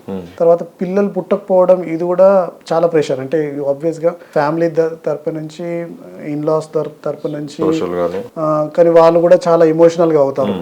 సో ఐడెంటిఫై దీనికి ఏంటంటే ముఖ్యంగా ఇలాంటి మీకు ఏమైనా డౌట్ ఉన్నప్పుడు, కొద్దిగా వెయిట్గా లేకుంటే ఎప్పుడు ఒకసారి డల్ ఎకింగ్గా సిమ్టమ్స్ పెయిన్ ఉన్నప్పుడు, స్నానం చేసేటప్పుడు కానీ ఎప్పుడైనా టచ్ చేసుకున్న మీకు అనిపించినప్పుడు ఏమైనా నరాలు పొంగిపోయి ఉంటే ఇమీడియట్గా మీ డాక్టర్ని, దగ్గర ఉన్న డాక్టర్ని కన్సల్ట్ అయ్యి స్కానింగ్ చేసుకోవడం చాలా ఇంపార్టెంట్. ఎందుకంటే అర్లీ స్టేజ్లో మనకు ఉంటే దీని ప్రభావము స్పర్మ్ పైన కానీ లేకుంటే ప్రభావం టెస్టోస్టెరాన్ హార్మోన్ పైన కానీ పడడం ఉండదు.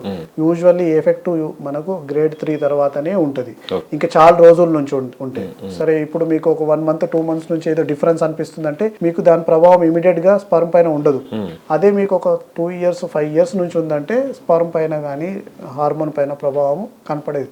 So early identification, early intervention అంటే ఏమన్నా ట్రీట్మెంట్ ప్రివెంటివ్గా అర్లీ స్టేజ్ ఉంటే మళ్ళీ ఫర్దర్గా గ్రోత్ అవ్వకుండా, లేకుంటే ఒకవేళ ఆల్రెడీ స్టేజ్ ఉంది స్పర్మ్ ఎఫెక్ట్ అవుతుంది అంటే ఫర్దర్గా ఇంకా రిడ్యూస్ అవ్వకుండా, ఇర్రివర్సిబుల్ స్టేజ్లో అవ్వకుండా ఎంబలైజేషన్ కానీ మైక్రో సర్జరీ కానీ చేయించుకోవడం చాలా ఇంపార్టెంట్.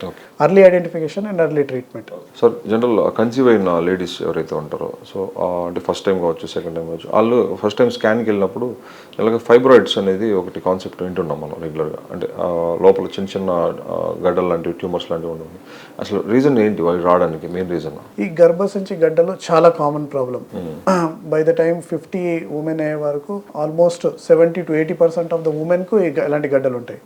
ఈ మధ్యలో అయితే చాలా కామన్ అయింది, ఎందుకంటే మన change in life style, diet ఇవన్నీ చేంజ్ అయిన వల్ల ఈ ప్రాబ్లమ్స్ మనకి ఇంకెక్కువగా కనబడుతున్నాయి. నాట్ ఓన్లీ ప్రెగ్నెన్సీ స్కానింగ్ వెళ్ళినప్పుడు మనం హెల్త్ చెకప్ కానీ, ఇంకా హెల్త్ చెకప్ కాకుండా కానీ పేషెంట్స్ కూడా గడ్డలు ఎప్పటి నుంచో ఉండడం వల్ల సిమ్టమ్స్ కూడా మనకు ఈ గడ్డలు చాలా common problem, life style change అయినది. సో రావడానికి ముఖ్యంగా ఏంటంటే ఫస్ట్ డైట్, హార్మోనల్ ఇంబ్యాలెన్సు, పీరియడ్స్ రాకుండా చాలా ఇప్పుడు లేడీస్ స్కిప్ చేసుకోవడానికి కొన్ని పిల్స్ వాడడం, దానివల్ల హార్మోనల్ ఇంబ్యాలెన్స్ సెట్ అయిపోవడం, పీసీఓడి అని కూడా మనం చాలా కామన్గా లేడీస్కు చాలా కామన్గా ప్రాబ్లం ఉండడం, హార్మోనల్ సైకిల్స్ పీరియడ్స్ సరిగా రాకపోవడము పీసీఓడి వల్ల. ఈ మెయిన్గా ఈ రీజన్స్ వల్ల ఈ గడ్డలు ఫామ్ అవ్వడం ఉంటుంది. గడ్డలు ఏంటంటే ఇవేం ఫైబ్రాయిడ్ గడ్డలు, ఇవి క్యాన్సర్ గడ్డలు ఏం కావు, సింపుల్ గడ్డలే. మనకి ఎట్లా లైపోమాస్ కొవ్వు గడ్డలు ఉంటాయి స్కిన్ పైన, అలాంటి గడ్డలే.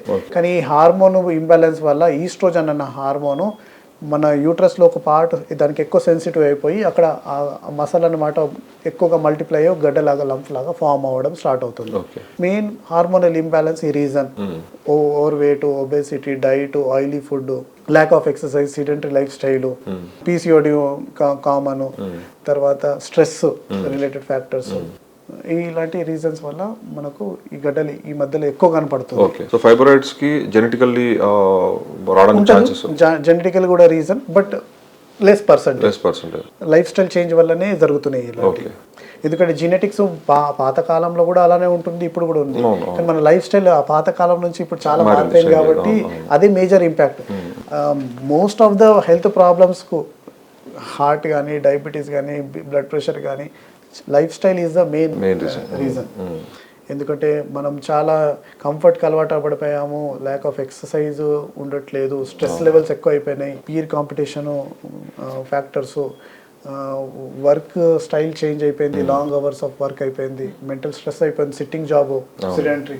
ఇంకొకటి ముఖ్యంగా ఏంటంటే ఫుడ్లో కూడా మనం ఏం తింటున్నామో అందులో ఏముందో, అది కర్డే ఉంటుంది, అది ఒరిజినల్ కర్డా లేకుంటే కెమికల్ కర్డా మనకి ఏం తెలియదు. సేమ్ మనం ఒక ప్యాకెట్ బయట నుంచి షాప్ నుంచి తీసుకొస్తే అది ఒరిజినలా లేకుంటే అడల్టరేటెడా ఏం కెమికల్ మిక్స్ ఉందో, సేమ్ బ్రాండెడ్ కంపెనీ ఉంటుంది కానీ అది ఒరిజినల్ బ్రాండ్ మనకేం తెలియదు. సో అది మెయిన్ గా ముఖ్యంగా ఫ్యాక్టర్ మనకు డైట్ లో చేంజ్ అయిపోతుంది. మనం తిన్నట్టున్నాము విటమిన్ డి తక్కువ ఉంటుంది, విటమిన్ B12 తక్కువ ఉంటుంది చాలా పేషెంట్స్ కు. ఫుడ్ అయితే నాన్ వెజ్, ఇప్పుడు విటమిన్ డి మనకు యూజువల్లీ నాన్ వెజ్ నుంచి మాక్సిమం వస్తుంది. మనం నాన్ వెజ్ అంత కన్జ్యూమ్ చేస్తున్నా కానీ మరి మన విటమిన్ డి లో ఉంటుంది. సో ఎందుకు మన తిన్న ఫుడ్ లో అది ఉండకపోవచ్చు ఆ కంటెంట్. సో ఇది ఒకటి అట్లా కంటెంట్ లేనప్పుడు మీకు ఆ ప్రోటీన్స్ దొరుకుతున్నాయా, కావాలన్న విటమిన్స్ వేరే డిఫరెంట్ విటమిన్స్ దొరుకుతున్నాయా, మినరల్స్ ఏం దొరకట్లేదు. అందుకే మన తిన్న ఫుడ్ లో అన్ని కెమికల్స్ ఉండి మనకు కావాల్సిన న్యూట్రిషన్స్ లేవన్నా మన బాడీ అంతా డ్యామేజ్ అయిపోతుంది. అది మెయిన్ రీజన్. క్యాన్సర్ వేరే వేరే గడ్డలకు, ఫైబ్రాయిడ్ గడ్డలే కాదు వేరే క్యాన్సర్ గడ్డలకు పెరగడానికి కూడా ఈ కెమికల్ రిలేటెడ్ ఫుడ్. ఇప్పుడు మన ఫ్రూట్స్ కూడా మనం బయట కొనుక్కుంటే త్వరగా రైప్ అవ్వాలని కెమికల్ వేసి పెట్టేసి మనకు ఆ స్కిన్ పై నుంచి ఎల్లో అయిపోతుంది. సపోజ్ మ్యాంగోనే దాని పైన స్కిన్ అవుతుంది, లేకుంటే దాని లోపల అలానే ఉంటుంది. ఆ కెమికల్ ఎఫెక్ట్ వల్ల ఆ ఫ్రూట్ పైన ఎంత పడ్డది, మనం అదే తింటున్నాము. ఏం చేయట్లేదు అంటే ఎవ్రీథింగ్ ఇస్ అంటే మనం తిన్నది అది కరెక్టేనా లేదా మనకి ఏం తెలియదు.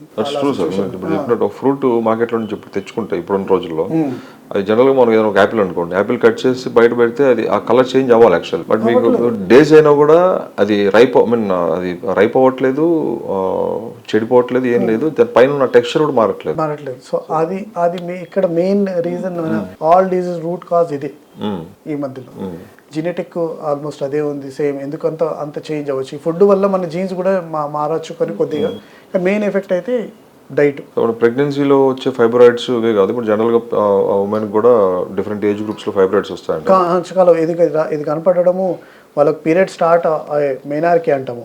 ఆ స్టార్ట్ అయ్యే నుంచి పీరియడ్స్ ఆగిపోయే వరకు మెనోపాజ్, ఈ మధ్యలో ఫైబ్రాయిడ్స్ ఎప్పుడన్నా రావచ్చు. హార్మోన్ లెవెల్స్ పీక్ ఎప్పుడు ఉంటాయో లైక్ 25 అప్పటి నుంచి ఇవి కొద్ది కామన్ గా కనపడడం, 45 వరకు కామన్ గా కనపడుతుంది. దాని తర్వాత ఎలా హార్మోన్ లెవెల్స్ టువర్డ్స్ పీరియడ్స్ ఆగిపోయే స్టేజ్కి వస్తారో ఉమెన్, ఛాన్సెస్ ఆఫ్ ఫార్మేషన్ కొత్తవి తయారవడం తగ్గిపోతాయి. కన్సీవ్ అయిన లేడీస్ లో ఏదైతే ఫైబ్రాయిడ్స్ వస్తాయో వాటి వల్ల బేబీ లోపల ఇంటర్నల్ గ్రోత్ కానీ లేదా డెలివరీ కానీ ప్రాబ్లమ్స్ ఏమైనా ఉంటాయి? డెఫినెట్ గా, ఎందుకంటే ఇప్పుడు బేబీ గ్రోత్ అవ్వాలి, గడ్డ కూడా గ్రోత్ అవుతుంది. ఎందుకంటే బేబీకి గ్రోత్ అవ్వడానికి హార్మోన్ ప్రొజెస్టెరాన్ ఈస్ట్రోజన్ అవసరం పడుతుందో, ప్రెగ్నెన్సీ ఆ హార్మోన్ ఈ గడ్డ కూడా పీల్చుకొని గ్రోత్ అవుతుంది సడన్ గా. సో అందుకే ఇలాంటి గడ్డలు ప్రెగ్నెన్సీలో మనం ఒక 5 సెంటీమీటర్ గడ్డ ఉందనుకోండి ప్రెగ్నెన్సీ స్టార్ట్ అయ్యకముందు, బై ద టైం డెలివరీ అయ్యేది 8, 9, 10 సెంటీమీటర్ కూడా అయిపోతుంది. సడన్ గ్రోత్ అవుతుంది ప్రెగ్నెన్సీలో. సో ఏమవుతుంది అంటే ఇప్పుడు యూట్రస్ లోనే ఈ గడ్డ కూడా ఉంది, బేబీ కూడా యూట్రస్ లో ఉంది. సో రెండు గ్రోత్ అవుతుంటే ఈ గడ్డ స్పేస్ ఆక్యుపైయింగ్ బేబీకి ప్రెస్ చేస్తూ ఉంటుంది. సో బేబీ సరిగ్గా గ్రోత్ అవ్వకపోవడం, లేకుంటే బేబీ మూవ్మెంట్ ఉండకపోవడము, ఇలాంటి డెఫినెట్ గా జరిగాయి. ఇంకో అర్లీ డెలివరీ 8 months లోనే డెలివరీ అయిపోవడము, ఇలా డెఫినెట్ గా అందుకే గడ్డలు ఉన్న వాళ్ళకి చాలా కేర్ఫుల్ గా రెగ్యులర్ ఫాలో అప్ లో పెట్టేసి దాని ఎఫెక్ట్ ఏమైనా ఉందా లేదా, ఏమైనా కాంప్లికేషన్స్ అవుతున్నాయా చూసుకొని స్కానింగ్ లో ఫాలో అప్ చేయడం చాలా ఇంపార్టెంట్. దీనికి ఈ ఫైబ్రాయిడ్ సంబంధించి ట్రీట్మెంట్స్ ఏ రకంగా ఉంటాయి sir? 8 different types of treatments. Fibroids treatment usually ఒకవేళ ప్రాబ్లం అంతా చేయట్లేదు, ఆల్రెడీ ప్రెగ్నెన్సీ వాళ్ళ లైఫ్ అంటే పిల్లలు ఆల్రెడీ ఉన్నారు, ఇంకా they are not considering any more pregnancy అంటే ఆ టైంలో వాళ్ళు జస్ట్ అబ్జర్వేషన్లో పెట్టచ్చు. అంటే సిమ్టమ్స్ లేవు కాబట్టి, ఇంకా సింపుల్ గడ్డలే క్యాన్సర్ కావు కాబట్టి వెయిట్ చేయొచ్చు. కానీ అదే కొద్ది గడ్డ పెద్దగా ఉందని మోర్ దాన్ 3 సెంటీమీటర్ లేకుంటే మల్టిపల్ గడ్డలు ఉన్నాయి అనుకోండి, ఆర్ లేకుంటే పేషెంట్స్కి ఏమైనా సిమ్టమ్స్ అవుతున్నాయి అంటే పీరియడ్స్లో ఓవర్ బ్లీడింగ్, లేకుంటే పీరియడ్స్లో పెయిన్ ఉండడము, కొందరికి ఏంటంటే పీరియడ్స్ నెలలో 2-3 సార్లు రావడం, స్పాటింగ్ అవ్వడము, లేకుంటే పీరియడ్స్ స్కిప్ అయిపోయి మళ్ళీ సడన్ గా ఓవర్ఫ్లో అవ్వడము, periods related any problem, overflow వల్ల బ్లడ్ తగ్గిన వల్ల symptoms like anaemia symptoms, hair fall అవ్వడము, వీక్నెస్ ఫీల్ అవ్వడం, కళ్ళ మొదటి చీకట్ రావడం, ఎందుకంటే హిమోగ్లోబిన్ తగ్గిపోయింది ఓవర్ బ్లీడింగ్ వల్ల, అలాంటి ఏం సిమ్టమ్స్ ఉన్నా కానీ గడ్డ వల్ల ఏమైనా ఒత్తిడి సిమ్టమ్స్ అంటాం కదా, ఇప్పుడు గడ్డ బేబీకి ఎట్లా ప్రెస్ చేసిందో అలానే గడ్డ ఒకవేళ ముందు వైపు ఉందంటే యూరిన్ బ్యాగ్ పైన ఒత్తిడి పడుతుంది. అదే గడ్డ వెనక వైపు ఉంటే మోషన్ పోయే ట్రాక్ సరిగా మోషన్ క్లియర్ అవ్వకపోవచ్చు, కాన్స్టిపేషన్ అవ్వడము, ముందు వైపు ఉంటే యూరిన్ మాటి కొద్దిగా కూడా కొందరు 2 hours 3 hours కొద్దిగా వాటర్ తాగానే కొద్దిగా బ్లాడర్ ఫుల్ కాగానే వాళ్ళకి యూరిన్ వచ్చేస్తుంది. కొన్నిసార్లు గడ్డ లొకేషన్ పట్టుకొని అంటే సిమ్టమ్స్ కింది వైపు ఉంది అనుకోండి, యూరిన్ పోయే ట్రాక్ మినిట్ ప్రెస్ చేస్తే యూరిన్ స్టాప్ అయిపోవడం, ఇలాంటి సిమ్టమ్స్ ఉన్నా కానీ ఇమీడియట్గా చూయించుకొని ట్రీట్మెంట్ తీసుకోవడం చాలా ఇంపార్టెంట్. ట్రీట్మెంట్లో మీరు అడిగిన లాగా అర్లీ స్టేజ్ అంటే సిమ్టమ్స్ లేని వాళ్ళకు మనం అబ్జర్వ్ చేయొచ్చు. కానీ సిమ్టమ్స్ ఉన్నాయి లేకుంటే సైజ్ కొద్దిగా పెద్దగా ఉంది లేకుంటే మల్టిపల్ గడ్డలు ఎక్కువ ఉన్నాయి అంటే ఆర్ బల్కీ యూట్రస్ ఉంటే మనకు వాళ్ళకు ట్రీట్మెంట్ అవసరం. సో ట్రీట్మెంట్లో ఏంటంటే ఒకవేళ మనం యూట్రస్ ఉంచుకోవాలి, ప్రిజర్వ్ చేసుకోవాలి, ఇంకా లేకుంటే వాళ్ళు బేబీకి ఏమైనా చూస్తున్నారంటే సర్జికల్ ఆప్షన్లో మయోమెక్టోమీ అంటే గడ్డను కట్ చేసి యూట్రస్ నుంచి ఆ గడ్డను కట్ చేసి గడ్డ తీయడం, యూట్రస్ని ప్రిజర్వ్ చేయడం. ఇంకొకటి ఎంబోలైజేషన్, ఇది కంప్లీట్గా non surgical done by intervention radiologist. చిన్న చెయ్యి నుంచి ట్యూబ్ నుంచి మనం గడ్డల వరకు వెళ్ళి గడ్డలకు వెళ్ళే బ్లడ్ సప్లై ఆపేస్తాం. సో ఏ సెల్ అయినా కానీ బాడీలో మనకు 24 hours బ్లడ్ లేకుంటే డెడ్ అయిపోతుంది. సో అలానే ఈ గడ్డ కూడా డెడ్ అయిపోతుంది. Over period of time ice ఎలా కరిగిపోతుందో ఈ గడ్డ కూడా ష్రింక్ అయిపోతుంది, డిసపియర్ అవచ్చు depending upon the consistency, depending upon size పెద్దగా ఉంటే కొద్దిగా ఎక్కువ టైం పట్టచ్చు, చిన్నది ఉంటే త్వరగా మెల్ట్ అయిపోతుంది. సో అంతే చేసి మనం వచ్చేస్తాము. ఎక్కడ కటింగ్ ఉండదు, బ్లడ్ లాస్ ఉండదు, ఎలాంటి ఇన్ఫెక్షన్ కాంప్లికేషన్స్ రిస్క్ ఉండవు. దీని సక్సెస్ రేటు 90 to 95, అంటే 100లో 90 to 95% పేషెంట్స్కు ప్రాబ్లమ్స్ వాళ్ళ సిమ్టమ్స్ డిసపియర్ అవుతాయి. ఫైబ్రాయిడ్ కూడా 5 to 10% పేషెంట్స్కు రికరెన్స్ అవ్వచ్చు డిపెండింగ్ అపాన్ వాళ్ళ అనాటమీ పట్టుకొని, బ్లడ్ సప్లై మల్టిపల్ ఉంటే. కొన్నిసార్లు ఈ గడ్డలు ఒక దగ్గర నుంచి బ్లడ్ పీల్చుకోక మల్టిపల్ రూట్ నుంచి పీల్చుకొని సర్వైవ్ అవుతుంది. కానీ కంపేర్ టు సర్జరీ మనం లాప్రోస్కోపిక్ మత్తిచ్చి హాస్పిటల్లో ఉంచి కటింగ్ ప్రొసీజర్స్ కన్నా this is much better, safer, better, as good as surgery. ఇప్పుడు మయోమెక్టోమీ గడ్డలు కట్ చేసి తీస్తే కొన్నిసార్లు ఏమైనా పార్ట్ మిగిలిపోతే మళ్ళీ రావచ్చు. మన దగ్గర మయోమెక్టోమీ చేసుకుని కూడా ఎంబోలైజేషన్కి వస్తారు. సో ఒకవేళ ఎంబోలైజేషన్ చేసుకుని ఫెయిల్ అవుతే మయోమెక్టోమీకి వెళ్ళే అవకాశాలు ఉంటాయి. So these two are like మనకు సపోర్టివ్ ట్రీట్మెంట్. అంటే కొందరు ఏంటంటే సార్ నేను ఇంత డబ్బులు పెడుతున్నాను కదా మనకు పర్మనెంట్ క్యూర్ కావాలి, పర్మనెంట్ అంటే ఇక యూట్రస్ తీసేసుకోవడం. కానీ వాళ్ళకి పిల్లలే లేరు, పిల్లలు కావాలనుకుంటారు, వాళ్ళకి ఎలా తీస్తాం మనం యూట్రస్? ఆ 5-10% రికరెన్స్ చూస్తే మనం 90-95% సక్సెస్ రేటు మనం వదులుకుంటాం. సో ఇప్పుడు మీరు ఈ ఫైబ్రాయిడ్స్ ఏవైతే ఉన్నారో అవి నాన్ పెయిన్ఫుల్, వాటి వల్ల ఏం హామ్ లేదని చెప్పి అన్నారు కదా. ఒకవేళ నెగ్లెక్ట్ చేస్తే దాన్ని అలాగే, సో దాని గ్రోత్ ఎక్కువయ్యి క్యాన్సర్ ట్యూమర్స్ మారే ఛాన్సెస్ ఏమైనా ఉన్నాయా? లేదు, ఇవి క్యాన్సర్లో కన్వర్ట్ కాకపోవచ్చు. వెరీ రేర్, అంటే less than 1% chance it will convert in, అంటే 99.9 కన్వర్ట్ కాదు. మనం అంటే ఏమన్నా already family history of cancer ఉంది యూట్రస్లో ఉంటే అవకాశాలు ఎక్కువ ఉంటాయి, కానీ యూజువల్లీ క్యాన్సర్ కాదు. సో చాలా సార్లు నా దగ్గర కొందరు పేషెంట్స్ ఇప్పుడు యూట్రస్ అంటే వాళ్ళకు లేడీస్కు మనకు మేల్స్లో ఎట్లా టెస్టిస్ ఉంటాయో అలా అంటారు. మనం టెస్టిస్ మేల్స్కు ఎట్లా కట్ చేస్తే ఇమోషనల్లీ వాళ్ళు ఎలా అఫెక్ట్ అవుతారు, సైకలాజికల్ ఎలా అఫెక్ట్, అట్లనే యూట్రస్ తీస్తే కూడా వాళ్ళ పైన కూడా అంత ప్రభావం ఉంటుంది. ఎందుకంటే ఫీలింగ్స్ డ్రాప్ అయిపోవడము లేడీస్లో కూడా, కాన్ఫిడెన్స్ డౌన్ అయిపోవడము, హార్మోనల్ చేంజ్ అయిపోవడం వల్ల సెన్సిటివిటీ, ఫీలింగ్స్ ఉండవు. సో సెక్షువల్ లైఫ్ వాళ్ళది కూడా అఫెక్ట్ అవుతుంది లేడీస్కి యూట్రస్ తీసిన తర్వాత. ఈ ఫ్యాక్టర్ నుంచి మనము యూట్రస్ తీయడము అవాయిడ్ చేయాల్సింది. మనకి ఇక్కడ ప్రాబ్లము గడ్డ, సింపుల్ గడ్డ, క్యాన్సర్ కాదు. ఒకవేళ క్యాన్సర్ ఉంటే డెఫినెట్గా క్యాన్సర్ ఎప్పుడైనా రికరెన్స్ మళ్ళీ వచ్చేది, లేకుంటే బాడీకి స్ప్రెడ్ అయ్యి లైఫ్కు రిస్క్ ఉంటుంది కాబట్టి మనం తీయాలి. కానీ ఇలాంటి సింపుల్ గడ్డకు 99.9% క్యాన్సర్ కాని గడ్డలకు మనము గడ్డ వరకు తీస్తే ప్రాబ్లమ్ సాల్వ్ అయిపోతాయి. కానీ యూట్రస్ తీసేస్తే ఫ్యూచర్ కూడా, ఇప్పుడు సపోజ్ ఒక లేడీ 35 years ఉంది, పిల్లలు అయిపోయినారు కరెక్టే, ప్రెగ్నెన్సీ వాళ్ళు అనుకుంటలేరు ఇంకా ఫ్యూచర్లో, కానీ 35 yearsలోనే మీరు యూట్రస్ తీసేస్తే వాళ్ళకి మీనోపాజ్ 50కి వచ్చేది, 15 yearsలో వాళ్ళు సఫర్ అవ్వాలి. తర్వాత మీనోపాజ్ వచ్చిన తర్వాత కూడా వాళ్ళ బాడీలో కొన్ని చేంజెస్, లేడీస్లో చేంజెస్ జరుగుతాయి. బోన్స్ వీక్ అయిపోవడము, కార్డియోవాస్కులర్ రిస్క్ ఎక్కువ అయిపోవడము, హార్మోనల్ ఫీలింగ్స్ అంతా ఉండకపోవడం, సెక్షువల్ లైఫ్. ఇప్పుడు వైఫ్ది ఎఫెక్ట్ అవుతే డెఫినెట్గా ఆ ఫ్యామిలీ హస్బెండ్కు కూడా దాని ఎఫెక్ట్ పడుతుంది. సో ఇలా అఫెక్ట్ అవుతుంది కాబట్టి హెల్త్ పరంగా కూడా, ఎమోషనల్ పరంగా కూడా, సెక్షువల్ లైఫ్ పరంగా కూడా అఫెక్ట్ అవుతుంది. సో ఓన్లీ గడ్డ వరకు మనం తీస్తే it will solve the problem. ఎందుకంటే ఈ గడ్డ క్యాన్సర్ కన్వర్ట్ కాదు. చాలాసార్లు మన దగ్గర పేషెంట్ వచ్చిన వాళ్ళు చెప్తారు తీసేసుకోండి, ఫ్యామిలీ లైఫ్ కంప్లీట్ అయిపోయింది కదా, ఇంకా పిల్లలు అద్దనుకుంటున్నారు కదా. అట్లా కాదు. యూట్రస్ రోల్ ఓన్లీ పిల్లలు కనడానికే కాదు, మీ సెక్షువల్ లైఫ్ కూడా మీ ఉండడం, ఫీలింగ్స్ ఉండడము, ప్లస్ వేరే హార్మోనల్ బ్యాలెన్స్ మెయింటైన్ అవుతుంది. దానివల్ల other risk factors like stroke కానీ హార్ట్ రిస్క్ కానీ బోన్స్ ఫ్రాక్చర్స్ కానీ ఇవన్నీ కూడా జరగవు. ఇప్పుడు ఫైబ్రాయిడ్స్ ఒక ప్రెగ్నెన్సీ టైంలో కన్సీవింగ్ టైంలో కనుక ఫైబ్రాయిడ్స్ ఐడెంటిఫై చేస్తే సో మీరు అన్నట్టు ఈ లేజర్ ట్రీట్మెంట్ కానీ సేఫా సార్ అప్పుడు చేయడం? యూజువల్లీ ప్రెగ్నెన్సీ టైంలో మనం చాలా కేర్ఫుల్గా ఉండాలి. ఎందుకంటే ఒక ట్యాబ్లెట్ కూడా వేరేది ఏమన్నా ఇవ్వాలంటే దాని ఎఫెక్ట్ బేబీ మీద పడదు. సో ప్రెగ్నెన్సీ అయినప్పుడైతే యూజువల్లీ మనం ఇలాంటి ట్రీట్మెంట్స్ ఎంత వరకు అవాయిడ్ చేస్తేనే better. Unless until die hard emergency ఉంది, life risk for mother or baby అంటేనే మనం చేయాల్సింది. లేకుంటే just wait and continue. Pregnancy ఒకవేళ మనకు అనిపిస్తుంది ఫైబ్రాయిడ్ పెద్దగా అయింది కాంప్లికేషన్స్ అవుతుంది అంటే బెటర్ డిస్కంటిన్యూ చేయడమే బెటర్. లేదు పర్వాలేదు ప్రెగ్నెన్సీ కంటిన్యూ అంటే అబ్జర్వ్ చేసుకుంటా మనం కంటిన్యూ చేయాలి. టువర్డ్స్ ద టైం అంటే డెలివరీ టైంలో నార్మల్ డెలివరీ కాక సిజేరియన్ చేసే బేబీతో పాటు గడ్డను కూడా తీయడం బెటర్. సో మనము ప్రతి ఒక్క పేషెంట్కు అంటే కంటిన్యూ చేయనా లేదే కాక individualise depending on location of fibroid, size of the fibroid, ఎన్ని ఫైబ్రాయిడ్లు ఉన్నాయి, దాని ఏమైనా డైరెక్ట్ ఇప్పుడు ఎఫెక్ట్ అవుతుందా అర్లీ స్టేజ్లో, ముంగటికి వెళ్ళి ఏమైనా దాని ప్రభావం పడుతుందా అవన్నీ ఇవాల్యుయేట్ చేయడం చాలా ఇంపార్టెంట్. ఫైబ్రాయిడ్స్ ఏదైనా మీరు చూసిన కేసెస్లో కానీ లేదా ఇన్ జనరల్గా వితౌట్ ఎనీ ట్రీట్మెంట్ అవి వాటంతట అవి న్యాచురల్గా డిసప్పేర్ అయ్యే ఛాన్సెస్ ఉన్నాయా? డెఫినెట్గా. ఇప్పుడు సపోజ్ ఎవరికైనా పీసీఓడి వల్ల ఫైబ్రాయిడ్స్ ఫామ్ అయ్యాయి అనుకోండి, వాళ్ళు పీసీఓడి కరెక్ట్ చేసుకున్నారనుకోండి, హార్మోనల్ ఎఫెక్ట్ ఫైబ్రాయిడ్ మీద తగ్గిపోయి ఆటోమేటిక్ ష్రింక్. ఎందుకంటే ఈ ఫైబ్రాయిడ్ ఫామ్ అవడానికి కూడా ఏదో స్టిమ్యులస్ కావాలి, ఏదో రూట్ కాజ్ ఉంది, ఈస్ట్రోజన్ సర్జ్ అయిపోయినందుకు వల్ల.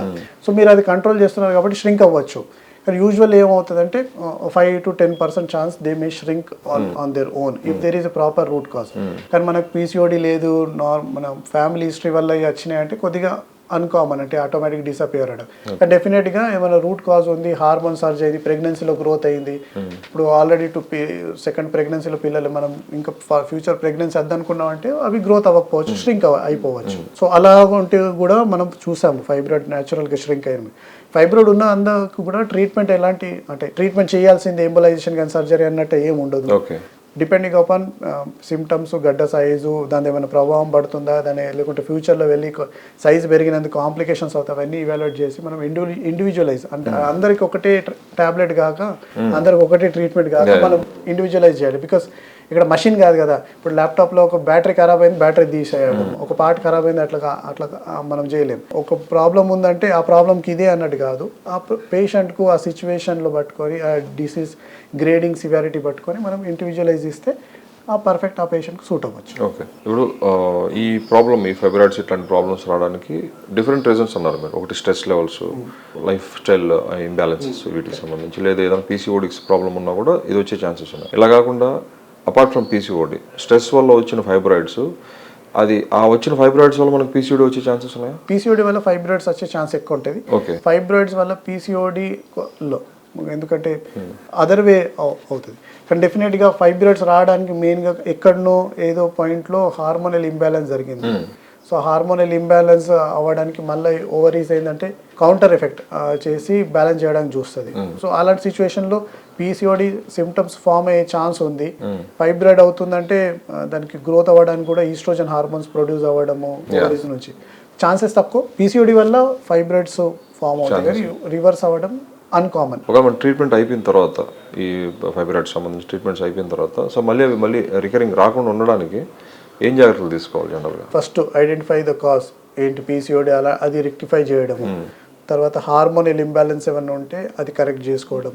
రెగ్యులర్గా కొందరు లేడీస్ మా ఇంట్లో ఈ ఫంక్షన్ ఉంది, పీరియడ్స్ నాకు పెండింగ్ ఉన్నాయి, ఆ టైంలో పీరియడ్స్ రావద్దు, ప్రొలాంగ్ చేసుకోవాలని పిల్స్ వాడతారు.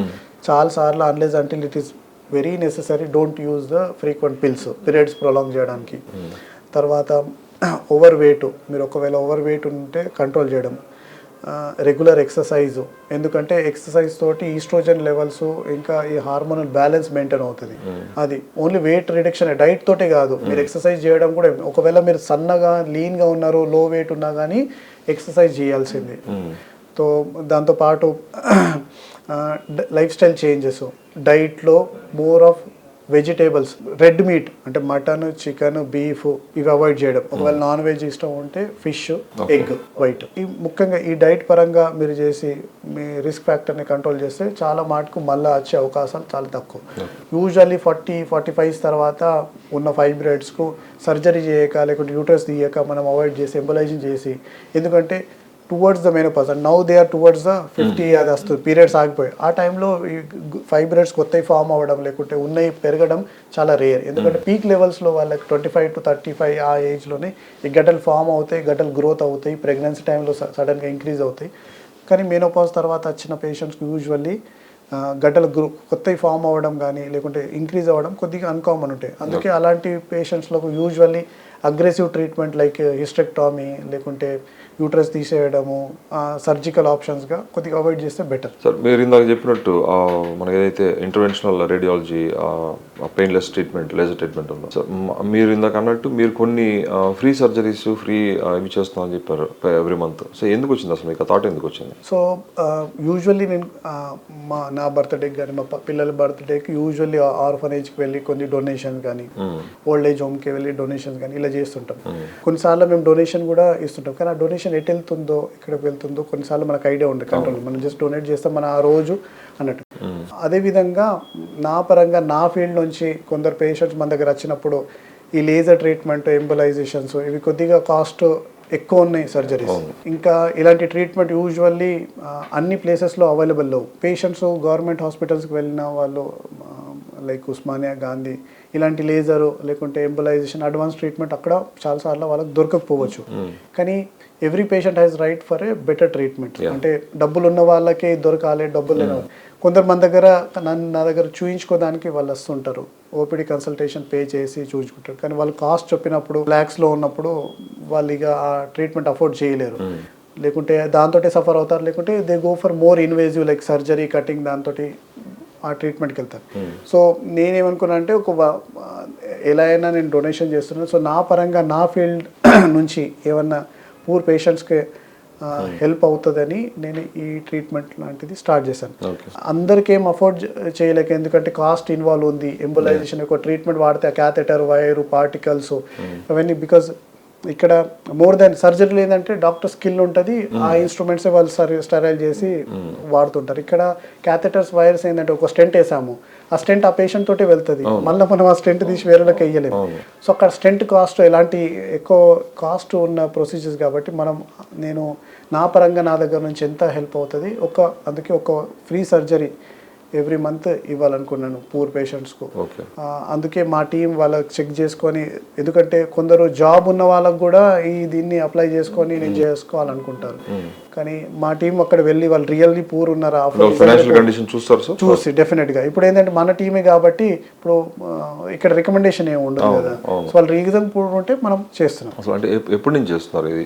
ఆల్మోస్ట్ ఇప్పుడు 1 year 14 months అట్లా అవుతుంది.